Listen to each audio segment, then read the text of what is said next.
غادي نشارك معكم قريشلات 10 دقائق بالعجينه السائله بلا ما تقيس يديك العجينه وجديهم في اخر لحظه.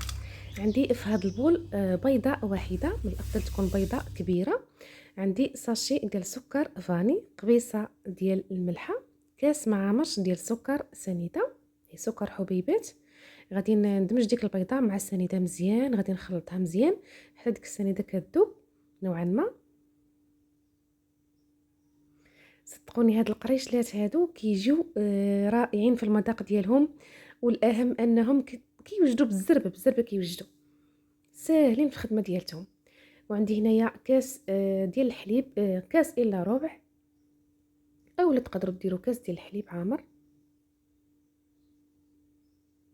وعندي هنايا خليط ما بين الزبده والزيت، يعني كاس ديال العنبه كنشدوه كنديروا نصو زبده وكنعمرو بالزيت. الا ما بغيتوش يعني تستعملوا الزبده تقدروا تعوضوا الزبده بالنشا، ديروا تقريبا داك نص كاس ديال النشا او كاس ديال النشا الا كانت متوفره عندكم. انا هنايا استعملت نص كاس ديال الزبده. وعندي معلقه صغيره عامره ما بين النافع وحبه حلاوه مطحونين، ومعلقه كبيره ديال الزنجلان المحمر، يعني درت 2 معالق يعني هي معلقه كبيره، كيجيو منسمين في المذاق ديالهم. وعندي 2 ساشيات ديال خميره الحلويات من فئه 7 غرام،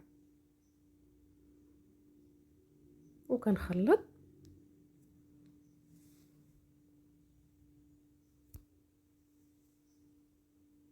صافي كنبدا نضيف في الطحين. هنايا ضفت الكاس الاول، غادي نغربلو.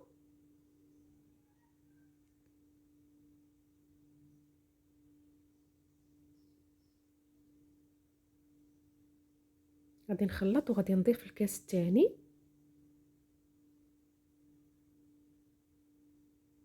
هاد العجينه هذه هزات معايا 2 كيسان ونص، على حسب النوعيه ديال الدقيق واش كيتشرب او لا. يعني ما تقيدوش بالمقادير ديال الدقيق، يعني عينكم ميزانكم، حيتاش كل مره وفاش كان يعني الطحين اللي كنخرجوا فيه مره كيتشرب مره لا. انا درت 2 كيسان ونص. وفي حال كاع الا تقالت لكم العجينه راه تقدروا تضيفوا شويه د الحليب هكا تخفوها بالحليب. المهم هذا هو القوام اللي تحصلت عليه، واحد القوام اللي كيكون شويه ثقيل على الكيك. غادي نضيف هاد نص كاس.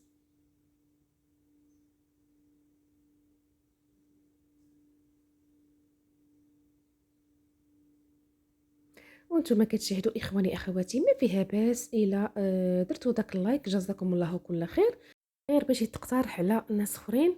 واشتركوا في القناه الا كنتم ما مشتركينش باش توصلوا كل جديد ديالي. دائما كنعطيكم وصفات ساهلين وفي المتناول، دوركم ما تبخلوش عليا. واخا غير لايك، مشاركه، تعليق زوين، غير باش تشجعونا. التصوير ماشي سهل، كذلك المونتاج ماشي سهل، فكنتمنى منكم كل التشجيع. هذا هو القوام اللي تحصلت عليه.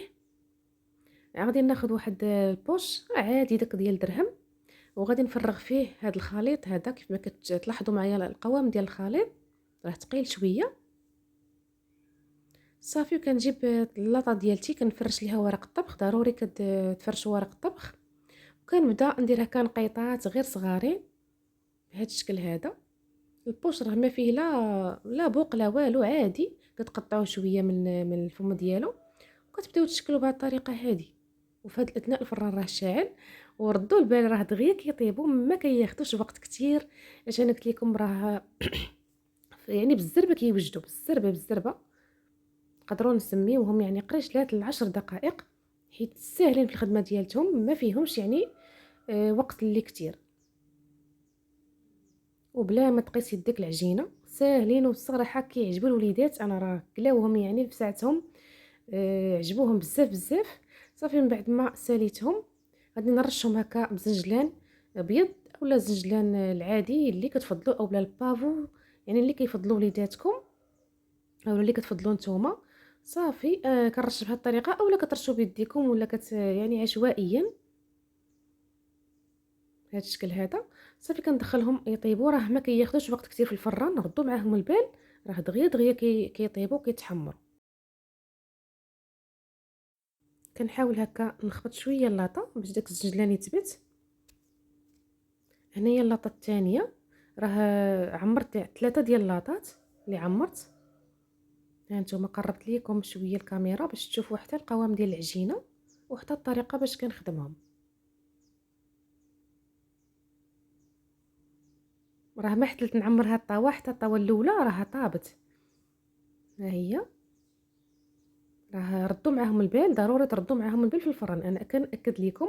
وهذه الطاوه الاولى اللي طابت انا خويتها معكم هنا، صراحه ما كاين ما اسهل منهم، راه دغيا وجدتهم وصراحه عجبوا وليداتي بزاف. وهذه الطاوه الثانيه، هذه الطاوه الثالثه، يعني راه تبارك الله كيخرجوا لنا واحد الكميه اللي كثيره، واخا غير بيضه وحده، مكونات بساطين. تحصلنا على قريشلات اللي رائعين ومذاقهم زوين، منسمين بدوك الزرارع والزنجلان، كيجيو رطبين ومقرمشين في نفس الوقت. كنتمنى هذا الفيديو يعجبكم، وكنتمنى من كل قلبي ما تخليوش عندكم، شاركوه على مواقع التواصل الاجتماعي باش تعمل فائده على الجميع. وما تنسوش داك اللايك، جزاكم الله كل خير. كنشكركم بزاف بزاف على حسن المتابعه، والى فيديو جديد وصفه قادمه بحول الله. الى اللقاء.